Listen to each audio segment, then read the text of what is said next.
बच्चों नमस्कार। देखिए, पिछली क्लास में हम लोगों ने टेट थ्योरी में पढ़ा था मशीन का इंस्टॉलेशन कैसे किया जाता है और उसके मेंटेनेंस से संबंधित।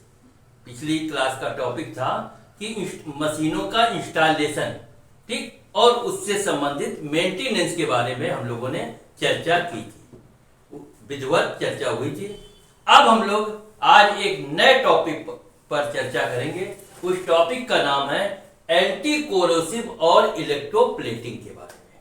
ठीक है, ये एक नया टॉपिक है कि एंटी कोरोसिव क्या होता है और इलेक्ट्रोप्लेटिंग क्या होता है, इसके बारे में आज हम लोग चर्चा करेंगे। तो सबसे पहले हम लोग इंट्रोडक्शन करते हैं कि एंटी कोरोसिव होता क्या है और एंटी कोरोसिव का उपयोग कहां किया जाता है।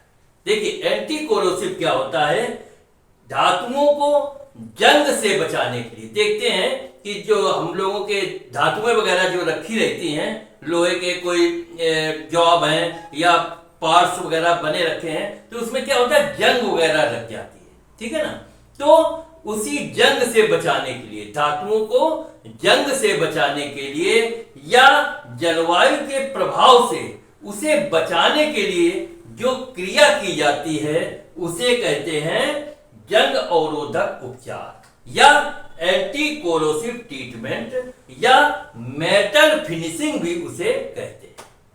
ठीक है, फिर से एक बार देख लो, क्वेश्चन क्या है कि एंटी कोरोसिव क्या होता है। तो एंटी कोरोसिव का क्या उपयोग है।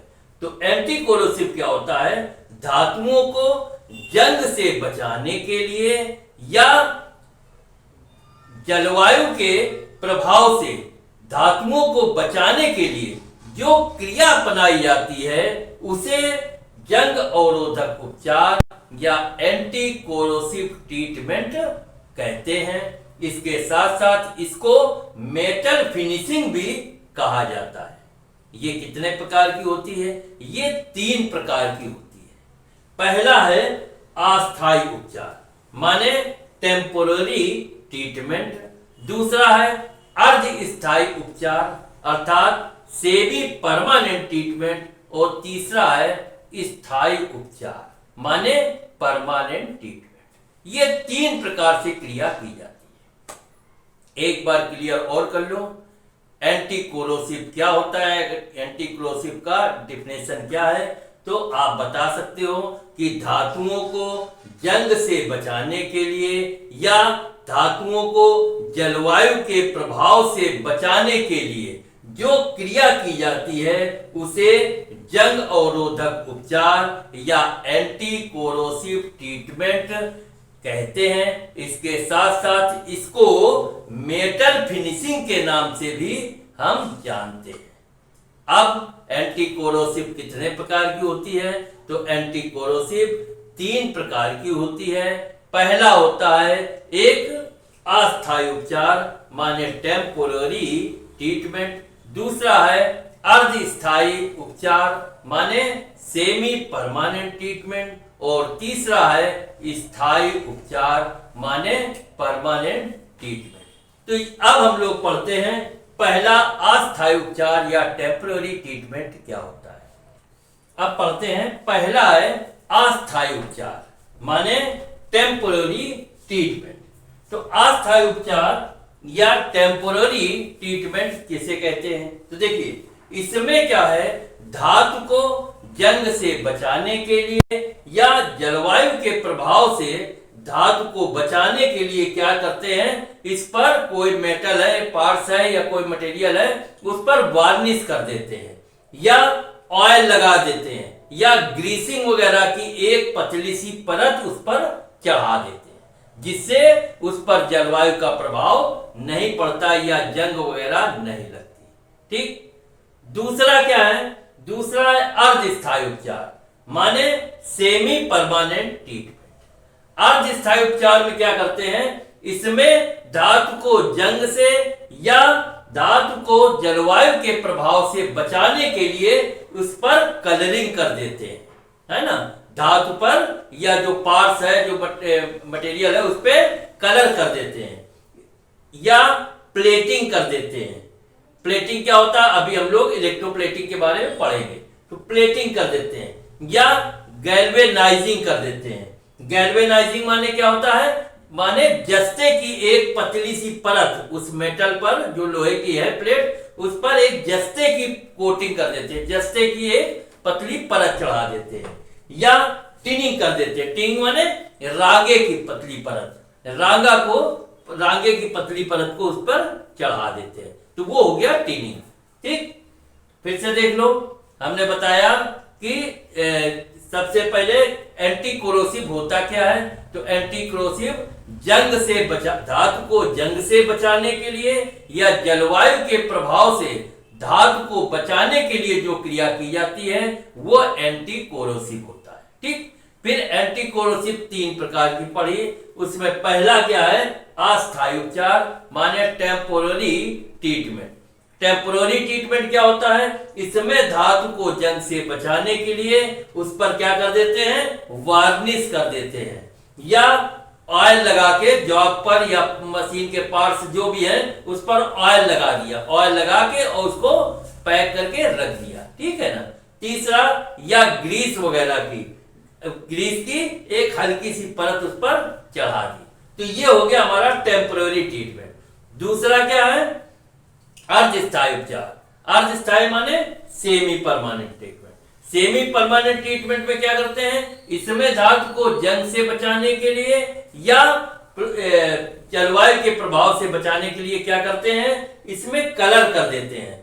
जो धातु है या जॉब है या पार्ट्स है उस पर कलर कर देंगे जिससे जंग नहीं लगती है, या इसके अलावा प्लेटिंग कर देते हैं। इसके अलावा गैल्वेनाइजिंग हमने बताया क्या होता है। गैल्वेनाइजिंग माने एक जस्ते की पतली सी परत को चढ़ा देना गैल्वेनाइजिंग कहलाता है, तो जस्ते की एक पतली परत चढ़ा देते हैं धातु में। या टिनिंग माने रांगे की, अर्थात रांगे की एक पतली परत चढ़ा देते हैं, तो ये सब कर देते हैं, तो इससे क्या है, जंग से बचाव हो जाता है। लेकिन जो अस्थायी टेम्पोररी आपका ट्रीटमेंट है ये अधिक देर तक, अधिक दिनों तक नहीं चलता, क्योंकि ये टेम्पोररी है। ठीक है ना।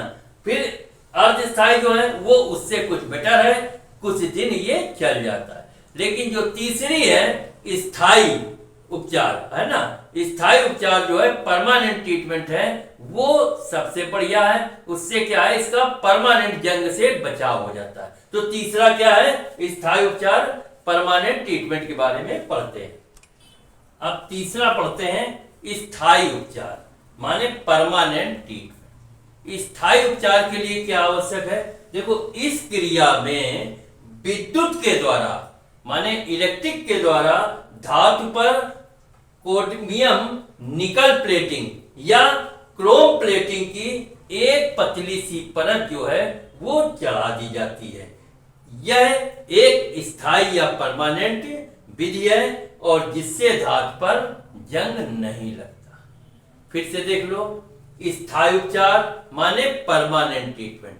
परमानेंट ट्रीटमेंट के लिए क्या आवश्यक है, तो इस क्रिया में विद्युत या इलेक्ट्रिक के द्वारा धातु पर कैडमियम निकल प्लेटिंग या क्रोम प्लेटिंग की एक पतली सी लेयर या परत चढ़ा दी जाती है, और यह एक परमानेंट विधि है जिसको कह सकते हैं स्थायी। यह एक स्थायी विधि है, इसके द्वारा ना तो धातु पर जंग लगेगा और ना ही आपका जो मौसम के हिसाब से जो सीजनिंग इफेक्ट होता है वो भी नहीं पड़ेगा। तो इसलिए ये परमानेंट विधि है। ठीक, लेकिन एक चीज ध्यान रखने वाली है कि धातु को जंग अवरोधक बनाने से पहले, चाहे हम इस अस्थायी उपचार कर रहे हो या अर्धस्थायी उपचार कर रहे हो, लेकिन इसको करने से पहले क्या ध्यान रखने वाली चीज है कि हमें फाइन एमरी पेपर के द्वारा या क्लॉथ या कास्टिंग सोडे के घोल से उसे अच्छी तरीके से जॉब को या पार्ट्स को जिसमें हमें करना उसको साफ कर लेना चाहिए। फिर से देख लो क्या है, ये जो हम तीनों हमने बताई, तीनों विधि कौन कौन सी, एक टेम्पररी ट्रीटमेंट था, दूसरा सेमी परमानेंट ट्रीटमेंट और तीसरा परमानेंट ट्रीटमेंट। अब ये परमानेंट ट्रीटमेंट के बारे में पढ़ा। इसके अलावा अगर हम मान लो टेम्परेरी ट्रीटमेंट कर रहे हैं या सेमी परमानेंट ट्रीटमेंट कर रहे हैं, तो उसको करने से पहले हमें इस बात का ध्यान रखना चाहिए कि उसको करने से पहले हमें एम्बरी क्लॉथ के द्वारा या हमें कास्टिंग सोडे के घोल से उस जाब या मटेरियल को अच्छी तरीके से साफ कर लें। उसके बाद ही हम टेम्पररी ट्रीटमेंट या सेमी परमानेंट ट्रीटमेंट का उपचार करें। ठीक है ना। अब इसके अलावा और कोरोजन की कौन कौन सी विधियां हैं उसके बारे में पढ़ते हैं। अब कोरोजन की नेक्स्ट विधि क्या है? देखिए, कोरोजन की नेक्स्ट विधि है एनामल। अब एनामल क्या होता है? देखिए, यह एक प्रकार का पेंट ही होता है जो वार्निश और पेंट की अपेक्षा अधिक तापमान पर भी कार्य कर सकता है, अर्थात अधिक तापमान पर भी ये टिका रहता है। और ये बाजार में नाइलो एनामल के नाम से जाना जाता है और ये विभिन्न किस्मों के या विभिन्न कलरों में भी आता है। धातु पर एनामल करने के लिए क्या तरीका है इसका? धातु पर एनामल करने के लिए एनामल को मफल भट्टी या मफल फर्नेस में अच्छी तरीके से गर्म कर लेते हैं। फिर और तब तक गर्म करते हैं जब तक कि वह एनामल जो है स्वयं बहकर और जाप की सतह पर चढ़ नहीं जाता, तब तक इसको गर्म करते रहते हैं। इसके बाद जाप को निकालकर और अच्छी तरीके से शीघ्र ठंडा कर लिया जाता है। फिर से देख लो, एनामल पहले क्या होता है और एनामल कैसे जाप पर चढ़ाया जाता है। ठीक है ना। ये सब कोरोजन की विधियां हैं जंग से बचाने के लिए धातु। तो एनामल क्या है? यह एक प्रकार का पेंट होता है। ये पेंट की तरह ही होता है लेकिन पेंट से सुपर होता है। यह पेंट की तरह होता है जो वार्निश और पेंट की अपेक्षा अधिक तापमान पर भी ये टिका रहता है, इसलिए ये अच्छा माना जाता है कि इस पर टेम्परेचर का अधिक प्रभाव नहीं पड़ता। और ये किस रूप में आता है? ये बाजार में नाइलो एनामल के नाम से जाना जाता है और ये विभिन्न वैरायटी में आता है, विभिन्न किस्मों में आता है और इसके साथ साथ विभिन्न कलरों में ये नाइलो एनामल मिलता है। ठीक। अब नाइलो एनामल कैसे जॉब पर चढ़ाया जाता है, इसका तरीका क्या है? तो धातु पर एनामल करने के लिए मफल भट्टी या मफल फर्नेस में अच्छी तरीके से एनामल को गर्म कर लेते हैं और तब तक गर्म भट्टी में करते हैं जब तक एनामल जो है वो स्वयं बहकर जॉब की सतह पर चढ़ नहीं जाता, तब तक इसको गर्म करते हैं। फिर जब जॉब की सतह पर चढ़ गया फिर इसको निकाल लेते हैं और अच्छी तरीके से इसको ठंडा कर लिया जाता है। फिर शीघ्र इसकी वो क्रिया की जाती है कि कैसे शीघ्र ठंडा कर लिया जाए। तो ये एनामल चढ़ाने की क्रिया हो गई और एनामल क्या होता है इसके बारे में। अब नेक्स्ट विधि पढ़ते हैं और कोरोजन की कौन सी विधियां हैं। अब नेक्स्ट आता है रेड लेड के बारे में पढ़ते हैं। रेड लेड क्या होता है? देखिए, रेड लेड क्या होता है? धातु से, देखिए नाव जो है वो भी धातु की बनी होती है या पुल वगैरह धातु के बनाए जाते हैं। इसके साथ साथ तेल की टंकी हो या पाइप तथा आयरन या स्टील से बनी वस्तुओं को जंग से बचाने के लिए उस पर क्या किया जाता है? एक लाल रंग का पेंट कर दिया जाता है जिसे ही रेड लेड कहते हैं। ठीक है ना, इसे ही रेड लेड पेंट कहते हैं। फिर से देख लो, रेड लेड क्या होता है? धातु से बनी हुई चाहे नाव हो या पुल हो या तेल की टंकी हो, पाइप हो, आयरन या स्टील से बनी हुई वस्तुएं हों, उन सबको जंग से बचाने के लिए एक लाल रंग का पेंट कर दिया जाता है। तो वो लाल रंग का जो पेंट है उसी को रेड लेड कहते हैं। ठीक है ना। अब इसके बाद एक और नेक्स्ट विधि पढ़ते हैं, वो कौन सी होती है? इसके बाद नेक्स्ट आता है आयरन और स्टील की कलरिंग। आयरन और स्टील पर कलर कैसे किए जाते हैं इसके बारे में देखते हैं। Colouring of iron and steel. देखिए, लोहे या इस्पात पर नीला व काला रंग चढ़ाने के लिए क्या करते हैं, उसे सोडियम थायोसल्फेट का 10 भाग और उस पानी का 1 भाग ये मिलाकर घोल पर इसको इस्पात को डुबो देते हैं और डुबोकर 10 से 15 मिनट तक खूब गर्म कर लेते हैं। जब खूब गर्म होता है, गर्म कर लेते हैं, जिससे लोहे व स्टील की बाहरी सतह जो है वो नीले काले रंग की हो जाती है। इसी प्रकार ताप के द्वारा अर्थात टेम्परेचर के द्वारा भी पॉलिश किए हुए इस्पात या आयरन पर भी नीला व बैंगनी रंग जो है वो चढ़ाया जा सकता है। रंग चढ़ाने के लिए इसको क्या करना होता है, इसे पहले अच्छी तरीके से खूब साफ कर लेते हैं, फिर इसको तब तक गर्म करते हैं जब तक हमें इच्छित रंग ना प्राप्त हो जाए। जैसे ही हमें इच्छित रंग प्राप्त हो जाता है फिर इसको निकालकर शीघ्र ही ठंडा कर लिया जाता है। तो ये विधि है आयरन और स्टील की कलरिंग के लिए। फिर से देखो, आयरन और स्टील की कलरिंग माने colouring of iron and steel क्या है, लोहे व स्टील पर नीला व काला रंग चढ़ाने के लिए उसे क्या करते हैं, सोडियम थायोसल्फेट का 10 भाग और पानी का 1 भाग मिले घोल पर डुबो देते हैं और फिर उसे 10 से 15 मिनट तक खूब गर्म कर लेते हैं, जिससे लोहे व स्टील की जो बाहरी सतह है वो नीले काले रंग की हो जाती है। इसी प्रकार टेम्परेचर के द्वारा भी किया जा सकता है।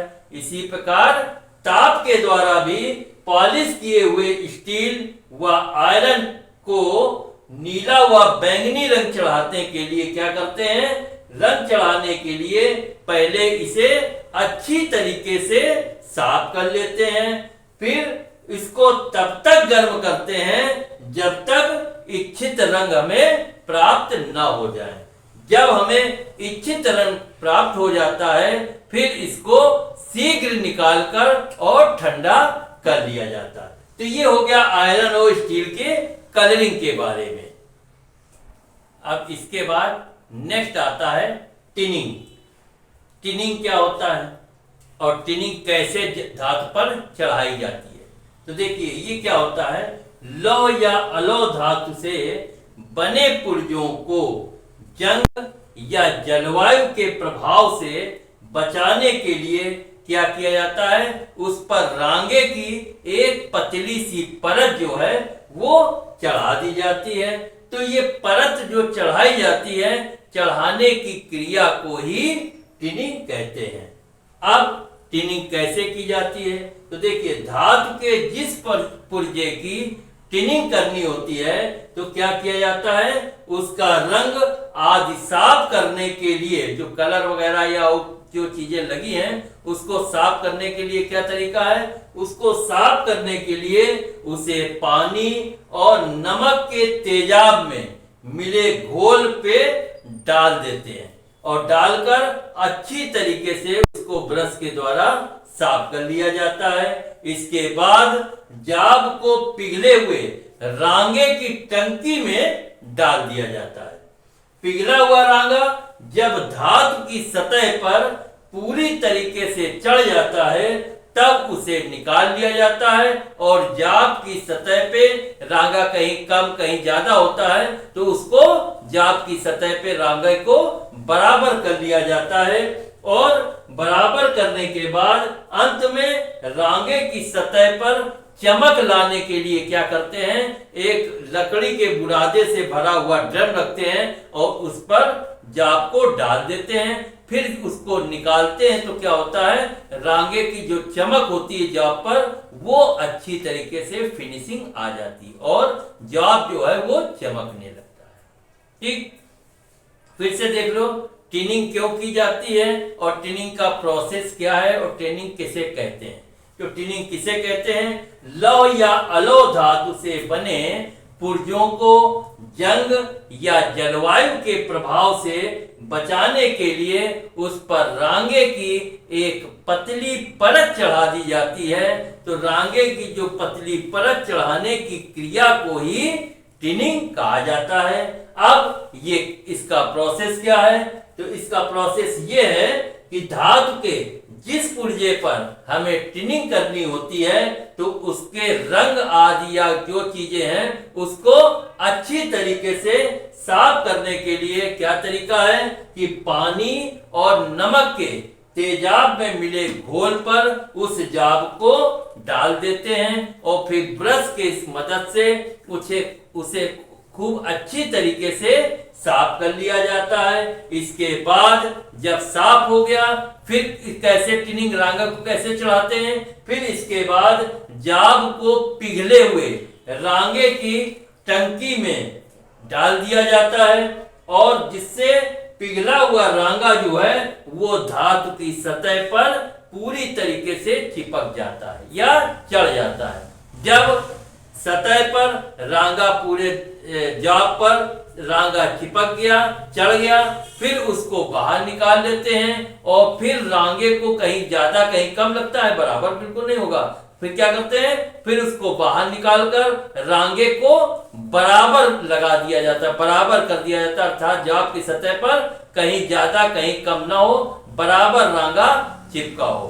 तो ये प्रोसेस है। फिर क्या करते हैं, रांगे को और चमक लाने के लिए क्या करते हैं, अंत में रांगे की सतह पर चमक लाने के लिए क्या करते हैं, एक लकड़ी से भरा हुआ ड्रम होता है उसमें उस जाब को डाल देते हैं जिससे, और फिर उसको थोड़ी देर में निकालते हैं बुरादे से। तो क्या होता है, उस पर रांगे की अच्छी तरीके से चमक आ जाती है। तो ये तरीका हो गया, ये प्रोसेस हो गया टिनिंग का। अब इसके बाद नेक्स्ट पढ़ते हैं गैल्वेनाइजिंग क्या होता है। गैल्वेनाइजिंग क्या होता है, तो इस्पात से बने या स्टील से बने हुए जॉब या चादर आदि पर जस्ते की सुरक्षात्मक परत चढ़ाने की विधि को गैल्वेनाइजिंग कहा जाता है। अब इसका प्रोसेस क्या है, कैसे चढ़ाया जाता है, तो इसके लिए जाब को पहले गंधक और पानी मिले तेजाब में अच्छी तरीके से साफ कर लिया जाता है और फिर उसके बाद उस पर अमोनियम क्लोराइड पाउडर को जाब पर लगा लेते हैं। इसके पश्चात क्या किया जाता है, फिर लोहे के एक मोटे से बर्तन हो या कोठाली आदि जिसमें जस्ता जो है वो भरा होता है, उसमें पिघले हुए जस्ते में जाब को डुबोकर निकाल लेते हैं। फिर इसके बाद क्या करते हैं, अधिक जस्ता माने वो जस्ता कहीं कहीं परत जो है ज्यादा हो जाती है, तो अधिक जस्ते को छाटने के लिए वायल ब्रुश रोलर के नीचे से उस मटेरियल या उस पार्ट्स को गुजारा जाता है जिससे वो जस्ता जो है वो बराबर कर देता है, अर्थात फिनिश पोजीशन में ला देता है। तो ये प्रोसेस होता है।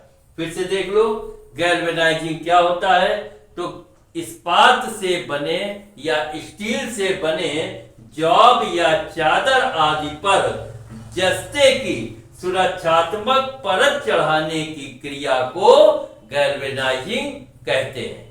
अब गैल्वेनाइजिंग का प्रोसेस क्या है, कैसे इसकी परत चढ़ाई जाती है, तो इसका तरीका सबसे पहले इसके लिए जाब को सबसे पहले गंधक और पानी मिले तेजाब में अच्छी तरीके से साफ कर लेते हैं। फिर उसके बाद उस पर अमोनियम क्लोराइड पाउडर को लगा दिया जाता है। फिर इसके बाद क्या करते हैं, अमोनियम क्लोराइड पाउडर लगा दिया, फिर इसके बाद लोहे के एक मोटे से बर्तन को लेते हैं या कोठाली आदि जिसमें जस्ते का जो लिक्विड है वो भरा रहता है, तो उस कोठाली में पिघले हुए जस्ते में जाब को डुबोकर फिर निकाल लेते हैं। अधिक जस्ता अगर चढ़ गया है तो उसको छाटने के लिए या जस्ते को बराबर लेवल लाने के लिए क्या करते हैं, वायर ब्रूस रोलर के नीचे से इसको गुजारा जाता है। तो ये हो गया आपका गैल्वेनाइजिंग सिस्टम। इसके बाद अब हम लोग पढ़ते हैं इलेक्ट्रोप्लेटिंग के बारे में। अब इसके बाद नेक्स्ट आता है विद्युत लेपन माने इलेक्ट्रोप्लेटिंग के बारे में। देखिए हम लोगों ने इसका टॉपिक का नाम ही था एंटी कोरोसिव और इलेक्ट्रोप्लेटिंग। ठीक, एंटी कोरोसिव मालूम हो गया। अब इलेक्ट्रोप्लेटिंग के बारे में। इलेक्ट्रोप्लेटिंग विद्युत लेपन क्या होता है? देखिए सॉल्ट के बने हुए अर्थात नमक के बने हुए घोल में इसको डुबोकर, जाप को डुबोकर और विद्युत या इलेक्ट्रिक द्वारा किसी धातु पर निकेल, क्रोमियम, तांबे व सोने आदि की जो पतली परत चढ़ाई जाती है, तो उस पतली परत को चढ़ाने की क्रिया को ही विद्युत लेपन या इलेक्ट्रोप्लेटिंग कहते हैं। क्लियर हो गया? अब इसका कैसे की जाती है, क्या तरीका है? तो विद्युत लेपन के लिए जॉब पर आई हुई खरोंचें जो स्क्रैच वगैरह जॉब में है, तो उसको साफ करने के लिए क्या करते हैं? पहले जॉब पर बफिंग कर लेते हैं, बफिंग ऑपरेशन कर लेते हैं। बफिंग करने से क्या हो जाता है? वो जो है जॉब जो है वो बड़ा क्लीन हो जाता है, साफ हो जाता है और उसकी सतह जो है वो समतल हो जाती है। ठीक, फिर क्या करते हैं? फिर जॉब को उपयुक्त घोल जैसे कास्टिंग सोडा हो गया व सोडा एसिड हो गया, इनसे अच्छी तरीके से जॉब को साफ कर लिया जाता है और फिर जॉब को एक बार पुनः चेक कर लेते हैं कि सतह पर कोई ऑयलिंग या ग्रीस आदि तो नहीं है, इसकी चिकनाहट तो जॉब पर नहीं लगी है। अगर लगी है तो उसको पुनः अच्छी तरीके से साफ कर लेते हैं। फिर इसके बाद क्या करते हैं? फिर जॉब को प्लेटिंग टैंक में ले जाते हैं और उसमें 4 तत्व पाए जाते हैं। फिर से एक बार इसको और देख लेते हैं, विद्युत लेपन और इलेक्ट्रोप्लेटिंग क्या होती है। देखिए नमक के बने हुए घोल या साल्ट के बने हुए घोल में जॉब को डुबो देते हैं। जॉब को डुबोकर इलेक्ट्रिक द्वारा या विद्युत द्वारा किसी धातु पर कौन कौन से? क्रोमियम, निकल, तांबा, सोने आदि की जो पतली परत चढ़ाई जाती है या पतली परत चढ़ाने की क्रिया को ही विद्युत लेपन या इलेक्ट्रोप्लेटिंग कहते हैं। अब इसका तरीका क्या है, इससे क्या होता है?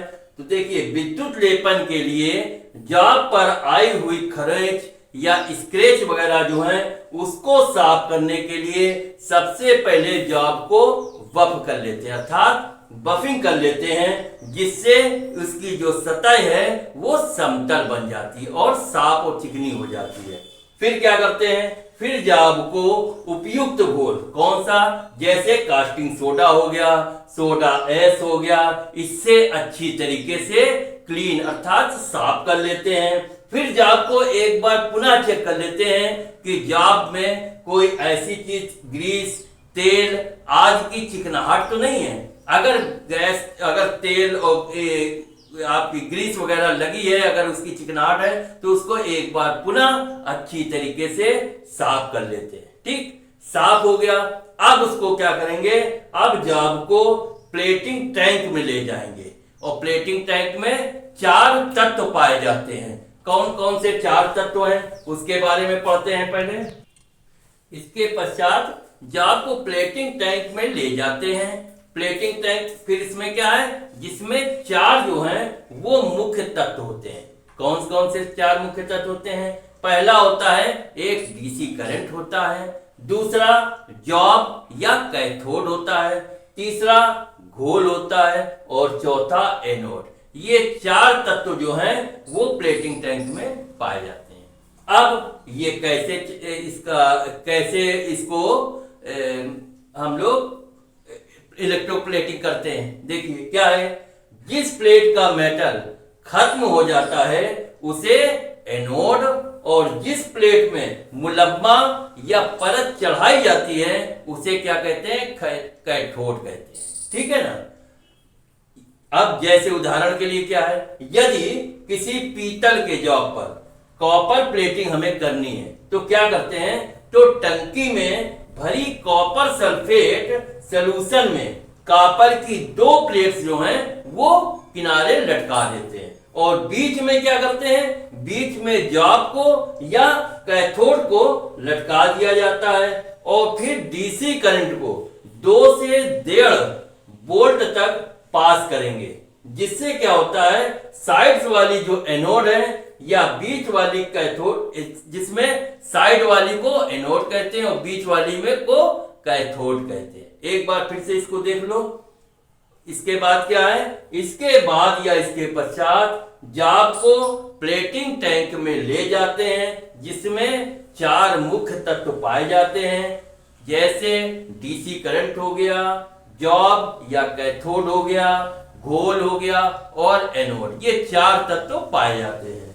अब किसको एनोड कहते हैं, किसे कैथोड कहते हैं? जिस प्लेट का मेटल समाप्त हो जाता है या खत्म हो जाता है उसे एनोड कहते हैं और जिस प्लेट में परत या मुलम्मा चढ़ाई जाती है उसे क्या कहते हैं, उसे कैथोड कहते हैं। जैसे एग्जाम्पल के लिए क्या है, यदि किसी पीतल के जॉब पर कॉपर प्लेटिंग हमें करनी है तो क्या करेंगे, तो टंकी में भरी कॉपर सल्फेट सॉल्यूशन में कॉपर की 2 प्लेटें जो हैं वो किनारे हम लटका देते हैं और फिर बीच में जॉब को या कैथोड को लटका लिया जाता है और इसके बाद डीसी करंट को 2 से 1.5 वोल्ट तक पास करते हैं, जिससे साइड वाली जो एनोड है और बीच वाली को कैथोड होती है, बीच वाली कैथोड होगी।